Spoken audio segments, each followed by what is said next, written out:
बिस्मिल्लाहिर्रहमानिर्रहीम। अस्सलाम वालेकुम। आज के लेक्चर में हम इंट्रोडक्शन टू सैप 1 पढ़ेंगे और फिर उसके बाद सैप 1 के कुछ फीचर्स डिस्कस करेंगे और फिर सैप 1 के इंस्ट्रक्शन सेट को हम समझेंगे और लास्ट में हम देखेंगे कि सैप 1 कैसे काम करता है। SAP 1 stands for simple as possible 1। SAP 1 को एल्बर्ट पॉल माल्विनो ने प्रेजेंट किया था और सैप 1 में उन्होंने एक बेसिक माइक्रो प्रोसेसर का मॉडल या माइक्रो प्रोसेसर का डिज़ाइन एक्सप्लेन किया था। सैप 1 में बहुत आसानी से ये बात हम फिगर आउट कर सकते हैं कि प्रोसेसर डेटा को प्रोसेस करने के लिए कैसे मेमोरी और बाकी peripheral devices for example IO devices के साथ इंटरेक्ट कैसे करता है और दूसरा मेमोरी के साथ कैसे वो इंटरेक्ट करता है। फॉर एग्जांपल कैसे मेमोरी से डेटा को फैच करता है या मेमोरी के डिफरेंट लोकेशंस कैसे एक्सेस होते हैं या एक वक्त में मेमोरी में डिफरेंट टाइप्स की इंफॉर्मेशन किस तरह से और कैसे स्टोर हो सकती हैं, या आप कह सकते हो कि कब सीपीयू किसी आईओ डिवाइस को ट्रिगर या इन्वोक करता है। ये सारी इंफॉर्मेशन इनके बारे में जो आइडिया था वो प्रेजेंट किया था सैप 1 में।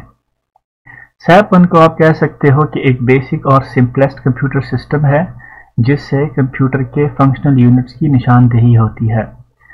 सैप 1 के बारे में एक और चीज़ आपको बताऊं कि सैप 1 का पर्पस सिर्फ एकेडमिक के साथ है कि कंप्यूटर के बेसिक वर्किंग मैकेनिज्म को समझा जा सके। सैप 1 का कमर्शियल यूज़ के साथ कोई ताल्लुक नहीं है। सैप 1 को आसानी से समझने के लिए इसका इंस्ट्रक्शन सेट बहुत सिंपल रखा गया है।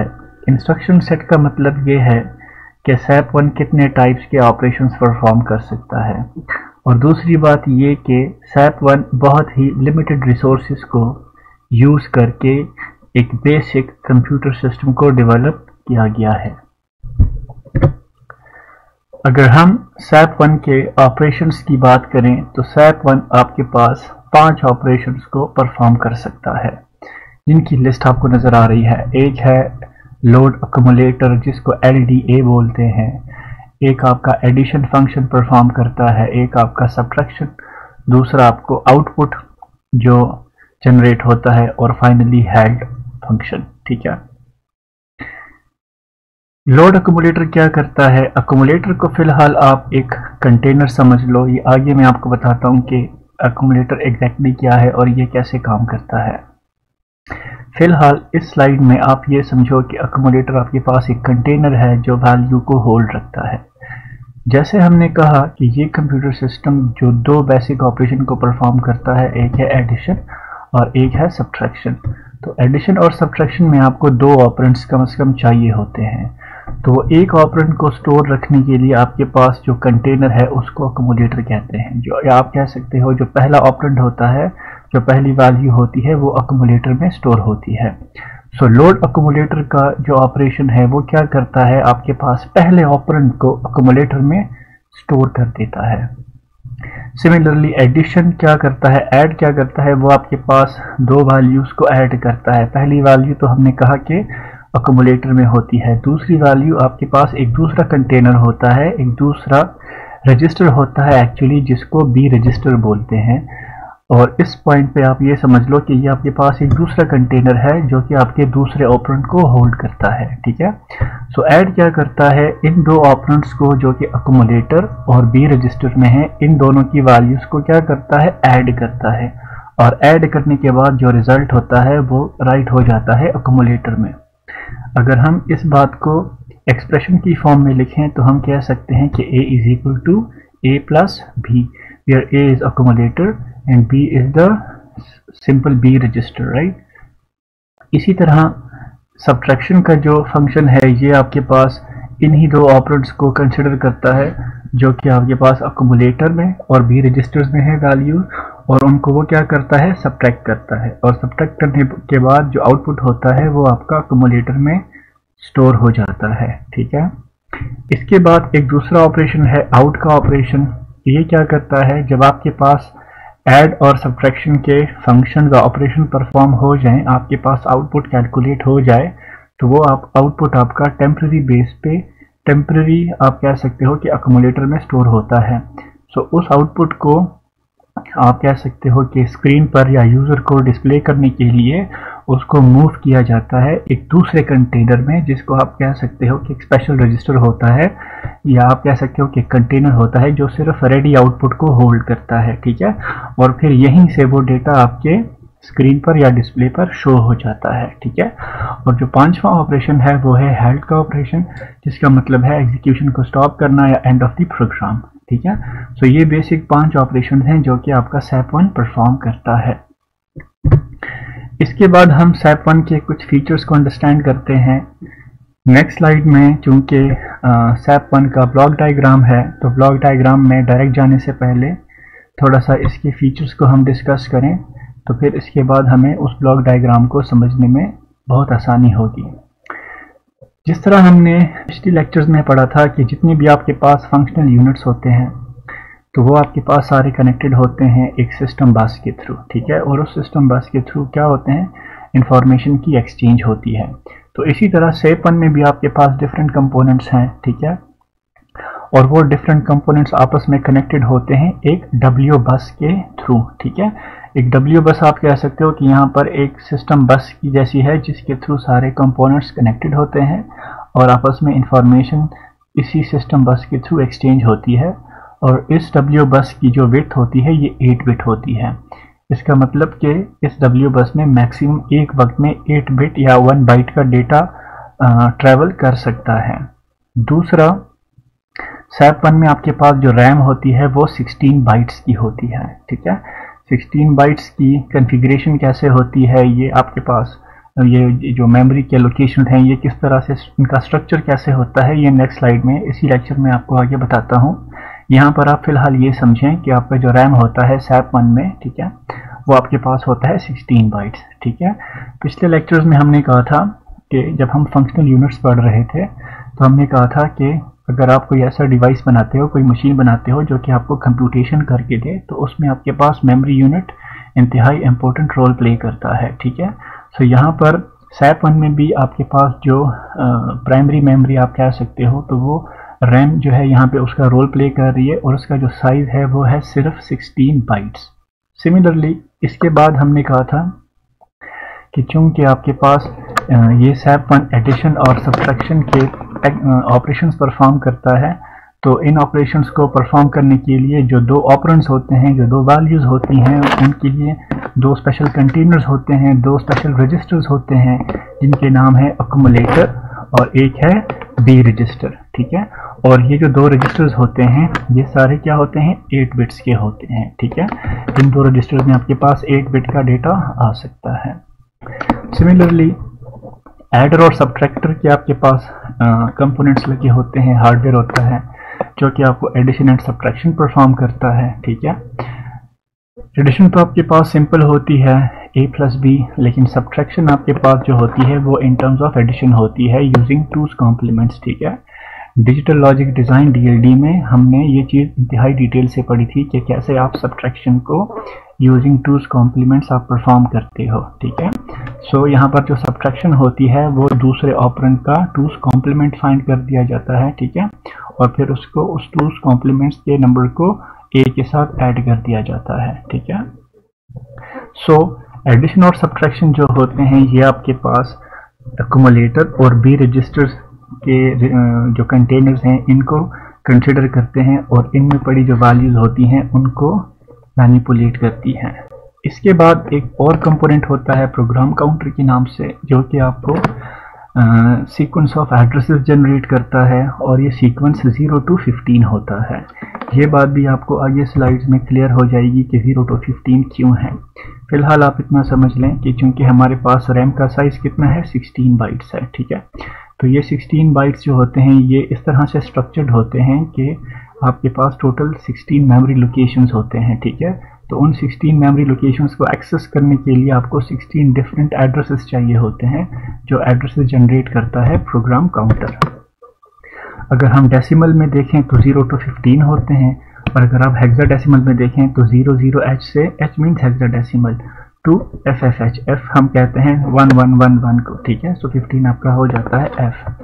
सो अच्छा, एक आपके पास एक और रजिस्टर होता है जो कि आपके पास एड्रेसेस को स्टोर करता है। कौन सा एड्रेस को स्टोर करता है? जो इंस्ट्रक्शन आपके पास इस वक्त एग्जीक्यूट हो रहा है, तो उस इंस्ट्रक्शन का एड्रेस जो कि मेमोरी में है, जो कि हमने कहा था कि जो रैम होती है वो आपके प्रोग्राम को, जिसमें इंस्ट्रक्शन होते हैं और डेटा होता है, तो वो आपके रैम में स्टोर होता है।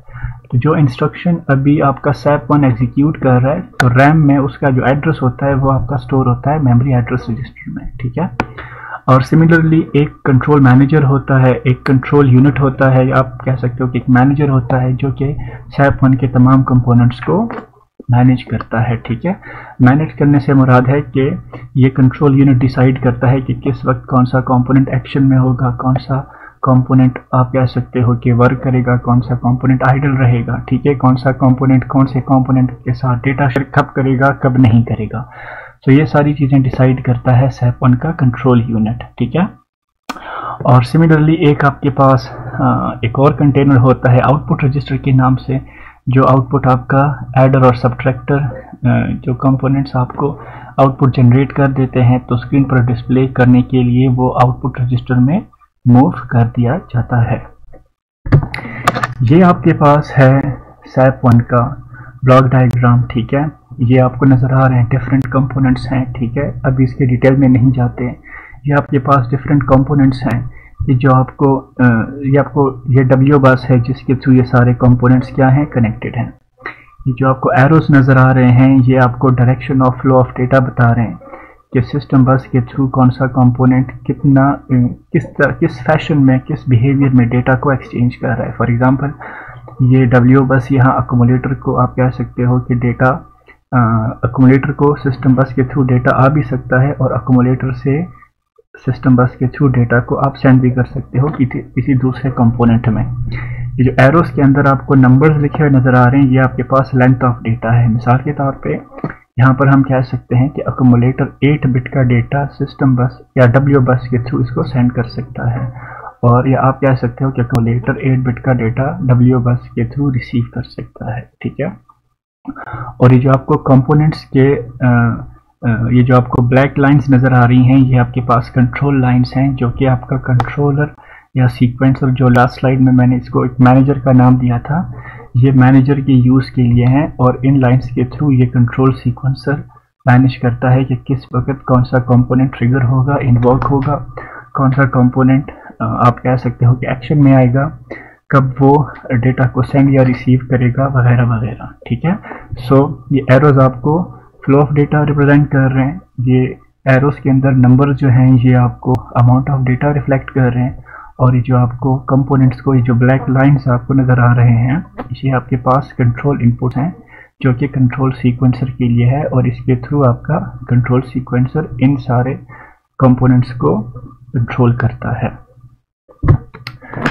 SAP1 को अच्छी तरह से समझने के लिए आपको पता होना चाहिए कि SAP1 के अंदर जो रैम होता है, ये इसके अंदर जो मेमोरी लोकेशंस होती हैं, ये किस तरह से, इनका स्ट्रक्चर कैसे होता है, यहाँ पर इंस्ट्रक्शंस और डेटा वगैरह किस तरह से स्टोर होते हैं, ठीक है। कोई ऑपरेशन जब एग्जीक्यूट होता है, इंस्ट्रक्शन जब एग्जीक्यूट होता है, तो वो मेमोरी में किस तरह से प्लेस होता है, किस तरह से कॉल होता है। तो जब आपको रैम की समझ आ जाती है, तो आपको SAP1 50% से ज़्यादा आपको समझ में आ सकता है, ठीक है। तो सबसे पहले हम रैम को देखते हैं कि रैम का जो स्ट्रक्चर होता है वो कैसे होता है, और यहाँ पर आपका प्रोग्राम या इंस्ट्रक्शंस कैसे स्टोर होते हैं, और कैसे आप इन रैम के मेमोरी लोकेशंस को यूज़ कर सकते हो। सो हमने कहा था कि रैम जो होता है वो 16 बाइट्स का होता है, ठीक है। सो ये आप देखो 0 से लेकर 15 तक आपके पास क्या है, ब्लॉक्स ऑफ मेमोरी हैं, ठीक है। सो और हर ब्लॉक में ये जो आपको रोज नज़र आ रहे हैं, ये आपका एक ब्लॉक है 1 से लेकर 8 तक, ये आपका दूसरा रो, दूसरा ब्लॉक, ये तीसरा ब्लॉक, इसी तरह से 0 से लेकर 15 तक आपके पास टोटल कितने ब्लॉक्स हुए, 16 ब्लॉक्स हुए। और एक ब्लॉक में आपके पास कितने बिट ऑफ इंफॉर्मेशन आ सकती है, 8 बिट या 1 बाइट। तो टोटल आपके पास ये जो मेमोरी हुई ये कितने बाइट्स की हुई, 16 बाइट्स की। अगर हम डेसिमल नंबर सिस्टम में देखें तो ये 0 to 15 आते हैं। अगर हम बाइनरी में देखें तो 000 से लेकर 111 तक, और हेक्साडेसिमल में 0H से लेकर FH तक इसकी नंबरिंग है, ठीक है। ऑलराइट, जिस तरह हम कह सकते हैं कि रैम का जो आपकी टोटल रैम होती है, इसको टोटल हम दो हिस्सों में लॉजिकली इसको क्या करते हैं, डिवाइड करते हैं, ठीक है। जो 0 से 7 तक का जो आपको ब्लू कलर में आपको नज़र आ रहा है, ये आपके कोड सेगमेंट इसको कहते हैं, और यहाँ पर आपका जो इंस्ट्रक्शंस होती हैं वो स्टोर होती हैं, ठीक है। और जो ग्रीन सेक्शन होता है, यहाँ पर आपका डेटा स्टोर होता है, इसको हम कहते हैं डेटा सेगमेंट, ठीक है। सो जो डेटा सेगमेंट में जो डेटा स्टोर होगा, तो कोड सेगमेंट आपका इसी डेटा को फिर उसी फैशन में मैनिपुलेट या प्रोसेस करेगा। ऑलराइट, यहाँ पर जो अगर हम कोड सेगमेंट की बात करें, तो कोड सेगमेंट में हमने कहा कि इस ब्लू सेक्शन में आपके इंस्ट्रक्शंस आते हैं, तो इट मीन्स कि हर एक ब्लॉक में आपके पास एक एक इंस्ट्रक्शन आएगा, और एक इंस्ट्रक्शन आपके पास कितने बिट का होगा, 8 बिट का होगा, ठीक है। अच्छा, अब वो उस इंस्ट्रक्शन में 8 बिट्स की किस तरह से किस सीक्वेंस में वो होते हैं, तो वो जो पहले 4 होते हैं वो आपके इंस्ट्रक्शन का ओप कोड होता है। अब ओप कोड क्या होता है वो आगे आपको बताता हूँ। और जो दूसरे 4 बिट्स होते हैं वो आपके पास डेटा सेगमेंट का एड्रेस होते हैं, ठीक है। सिमिलरली डेटा सेगमेंट में आपके पास जो पहले 4 बाइट्स हैं उसको मैं निबल 1 और दूसरे 4 बाइट्स को निबल 2 बोल रहा हूँ, या आप इसको अपर एंड लोअर बाइट्स भी बोल सकते हो। हमने कहा था कि जो SAP1 है वो टोटल 5 ऑपरेशंस परफॉर्म करता है, load accumulator, add, subtract, out and held, ठीक है। सो LDA का जो ओप कोड है वो है 1011, ऐड का है 0110, सब्ट्रैक्ट का है 1101, आउट का है 0001 और हेल्ड का है 1111, ठीक है। तो इट मीन जब ये ऑपरेशंस कॉल होंगे, तो सबसे पहली बात तो ये आप समझ लें कि ये इंस्ट्रक्शंस कहाँ पे स्टोर होंगे, कोड सेगमेंट में स्टोर होंगे, ठीक है। और ये वाले जो आपको ओप कोड नज़र आ रहे हैं, फॉर एग्जांपल मैं कहता हूँ कि SAP1 का एक प्रोग्राम है, ठीक है, जिसमें ये वाला इंस्ट्रक्शन कॉल हो रहा है LDA का, ठीक है। तो LDA का जो ओप कोड है ये आपके पास यहाँ पर आके स्टोर हो जाएगा इन 4 बिट्स में, ठीक है। फॉर एग्जांपल मैं कहता हूँ कि मैं दो नंबर्स हैं 12 एंड 25, इन दोनों को मैं ऐड करना चाहता हूँ। तो सबसे पहली बात समझने की ये है कि ये आपके पास डेटा है, ठीक है। तो इस 12 को और इस 25 को मैं डेटा सेगमेंट में, या जो आपको ग्रीन सेगमेंट नज़र आ रहा है, मैं इसमें स्टोर करूँगा, ठीक है। सो डेटा सेगमेंट आपका 8 से शुरू होता है और 15 पे ख़त्म होता है। सो इस 8 से लेकर 15 तक की जो आपको ब्लॉक्स नज़र आ रहे हैं, इस डेटा को मैं इस ब्लॉक में कहीं भी स्टोर कर सकता हूँ, ठीक है। लेकिन जनरल कन्वेंशन ये है कि जो आपका जो पहला डेटा एलिमेंट होता है वो 8 पे ही हम उसको स्टोर करते हैं आसानी के लिए। एंड सिमिलरली जो दूसरा ऑपरेंड होता है या डेटा एलिमेंट होता है वो इस तरह लोकेशन 9 पे एंड सो ऑन 15 तक हम आते हैं, राइट। सो हम क्या करेंगे, 12 को 8H पे स्टोर करेंगे और 25 को 9H पे स्टोर करेंगे, ऑलराइट।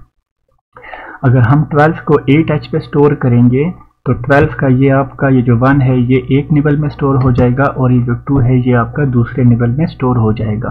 तो यहाँ पे आप देख रहे हो ये जो आपको 4 बाइट्स नज़र आ रहे हैं 0001, ये आपका स्टैंड कर रहा है इस 1 के लिए, ठीक है।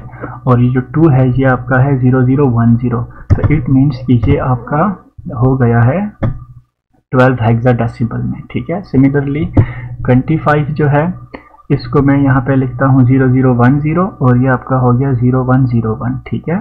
सो ये 8 और 9 लोकेशन पे आपके डेटा क्या हो गए हैं, स्टोर हो गए हैं।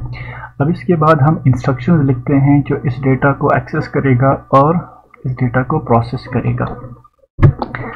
सो सबसे पहले हमारी जो इंस्ट्रक्शन होगी वो क्या होगी, लोड एक्यूमुलेटर, राइट। क्योंकि हमारे पास 2 नंबर्स हैं और इन 2 नंबर्स को हम ऐड करवाना चाह रहे हैं, ठीक है। तो सबसे पहले हमने कहा था कि हमने जो ऑपरेंड्स होते हैं जो कि आपके पास अभी मेमोरी में स्टोर हैं, तो इनको प्रोसेस होने के लिए सबसे पहले हम इसको कोरेस्पॉन्डिंग कंटेनर में लोड करेंगे, ठीक है। तो पहले ऑपरेंड को लोड करने के लिए एक्यूमुलेटर में हम कौन सा इंस्ट्रक्शन लिखेंगे, LDA, ठीक है। LDA का मतलब है लोड एक्यूमुलेटर, ठीक है। और साथ में इसको एक हम ऑपरेंड देंगे, आप कह सकते हो कि इंफॉर्मेशन देंगे, और वो होगा आपका डेटा सेगमेंट का एड्रेस, ठीक है। ये वाली जो इंस्ट्रक्शन होगी ये आपके पास रैम में 80 लोकेशन होगी। फॉर एग्जांपल ये आपका रैम है तो ये 0 लोकेशन पे आपके पास ये आपका हो गया LDA 8H, ठीक है। चूंकि LDA का ओप कोड है 1011 तो ये आपका ओप कोड स्टोर हो जाएगा 1011 आपका LDA का ओप कोड। दूसरा मैंने आपको बताया था कि हर इंस्ट्रक्शन के साथ जो दूसरा ऑपरेंड होता है वो डेटा सेगमेंट का एड्रेस होता है। तो इसी तरह 8H जो है ये 8 को अगर हम बाइनरी में देखें तो 1000, ठीक है। तो ये कंप्लीट इंस्ट्रक्शन जो है ये 0 ब्लॉक में होगी और इसके जो बिट्स की डिस्ट्रीब्यूशन होगी वो कुछ ऐसे होगी, ठीक है। सो जब हम ये इंस्ट्रक्शन लिखेंगे, इस इंस्ट्रक्शन का मतलब ये है कि हम कंप्यूटर को ये बता रहे हैं कि कंप्यूटर में 8H लोकेशन पे एक वैल्यू पड़ी है, उस लोकेशन में पड़ी वैल्यू को आप अक्यूमुलेटर में लोड कर दो। सो इस लोकेशन पे हमारे पास 12 स्टोर है तो अक्यूमुलेटर में आपके पास इस इंस्ट्रक्शन के रिजल्ट में क्या हो जाएगा, 12 स्टोर हो जाएगा। सिमिलरली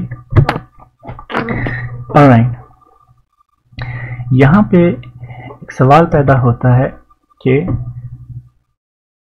ये LDA 8H जो है ये आपका 0 लोकेशन पे क्या हो रहा है, स्टोर हो रहा है, ठीक है। सो ये एड्रेस आपको कौन जनरेट करता है, और दूसरी बात ये है कि आपके पास इस एड्रेस को हम स्टोर कहाँ पे करते हैं। ये दोनों सवाल क्यों जनरेट सब जहन में आते हैं, इसलिए आते हैं कि आपके पास किसी भी प्रोग्राम में मोर देन 1 इंस्ट्रक्शन होते हैं, ठीक है। और दूसरी बात, रैम में आपके पास मोर देन 1 मेमोरी लोकेशंस होते हैं, ठीक है। सो सबसे पहली बात कि कंप्यूटर को कैसे पता चलेगा कि मैंने अभी कौन सा इंस्ट्रक्शन एग्जीक्यूट करना है, उसका एड्रेस कौन जनरेट करेगा। दूसरी बात, वो उस इंस्ट्रक्शन को हम कैसे कीप करेंगे जब तक वो इंस्ट्रक्शन सक्सेसफुली एग्जीक्यूट नहीं हो जाता, ठीक है। सो जिस तरह हमने लास्ट स्लाइड में हमने कहा था कि एक आपके पास कंपोनेंट होता है प्रोग्राम काउंटर। प्रोग्राम काउंटर आपके पास एक सीक्वेंस में 0 से लेकर 15 तक के नंबर्स को जनरेट करता है। सो ये जो एड्रेस है ये आपका जनरेट करेगा प्रोग्राम काउंटर, और स्टोर हम इसको कहाँ पे करेंगे, एक दूसरा कंटेनर होता है जिसको हम कहते हैं मार, मेमोरी एड्रेस रजिस्टर। अब यहाँ पर एक और सवाल भी पैदा होता है कि जब ये एड्रेस आपका प्रोग्राम काउंटर जनरेट कर देता है तो इसको हम फिर दूसरी जगह पर सेव क्यों करते हैं, प्रोग्राम काउंटर में ही इसको क्यों नहीं रखने देते हैं। असल में जब प्रोग्राम काउंटर आपको एक इंस्ट्रक्शन का एड्रेस जनरेट कर देता है तो उस इंस्ट्रक्शन पे उस एड्रेस पे जो इंस्ट्रक्शन होता है मेमोरी में वो एक्शन में आ जाता है, या आप कह सकते हो कि वो इन्वोक हो जाता है। ये बात आपको नेक्स्ट स्लाइड में क्लियर हो जाएगी। फिर उसके बाद प्रोग्राम काउंटर क्या करता है, इंक्रीमेंट करता है, और वो इस इंस्ट्रक्शन के बाद जो दूसरी इंस्ट्रक्शन होती है उसके एड्रेस की तरफ वो फिर पॉइंट करता है या उसका एड्रेस जनरेट करता है, ठीक है। तो अगर हम इस वैल्यू को प्रोग्राम काउंटर में ही रखेंगे तो फिर ये ओवरराइट हो जाएगी। सो इसकी वैल्यू को हम पहले क्या कर लेते हैं, मूव कर लेते हैं एक दूसरे रजिस्टर में जिसको हम कहते हैं मेमोरी एड्रेस रजिस्टर, और उसके बाद हम प्रोग्राम काउंटर की वैल्यू को इंक्रीमेंट कर देते हैं। सो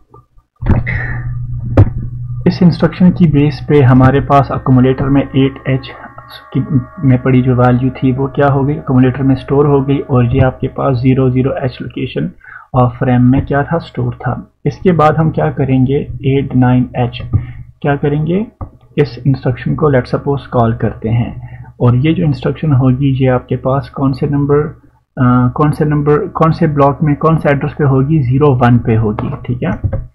ये क्या करेगा, सबसे पहले इस ऐड का आप ज़रा मशीन कोड देखें जनरेट कैसे होगा। इस ऐड का जो ओप कोड है वो है 0110, तो पोजीशन नंबर 1 पे यहाँ पर आपके पास पहले आ जाएगा ओप कोड 0110, ठीक है। इसके बाद जो दूसरा ऑपरेंड है वो है 9H जो कि आपके पास कोड सेगमेंट में एक पर्टिकुलर मेमोरी लोकेशन को पॉइंट कर रहा है, ठीक है। इस लोकेशन पे हमारे पास दूसरी वैल्यू पड़ी है जिसको हम प्रोसेस करना चाह रहे हैं, मैनिपुलेट करना चाह रहे हैं अक्यूमुलेटर में पड़ी वैल्यू के साथ, ठीक है। सो ये क्या करेगा, एक वैल्यू जो कि अक्यूमुलेटर में पड़ी है और दूसरी वैल्यू जो कि हमारे पास लेट्स सपोज बी में पड़ी है। अब यहाँ पर एक और सवाल पैदा होता है कि बी में ये वैल्यू कैसे आ गई, ये भी हम इंशाल्लाह आगे स्लाइड में देखेंगे, ठीक है। फिलहाल आप इस वक्त ये समझ लो, इतना समझ लो कि ये ऐड का फंक्शन जब कॉल होगा तो अक्यूमुलेटर में पड़ी वैल्यू और बी रजिस्टर में जो वैल्यू होगी उसको क्या करेगा, ऐड करेगा, और ऐड होने के बाद अक्यूमुलेटर में उसके रिजल्ट को मूव कर देगा। फॉर एग्जांपल बी में 25 है तो a is equal to a plus b हो जाएगा। सो ये दोनों वैल्यूज ऐड होके फाइनल रिजल्ट आपका आ जाएगा अक्यूमुलेटर में, ठीक है।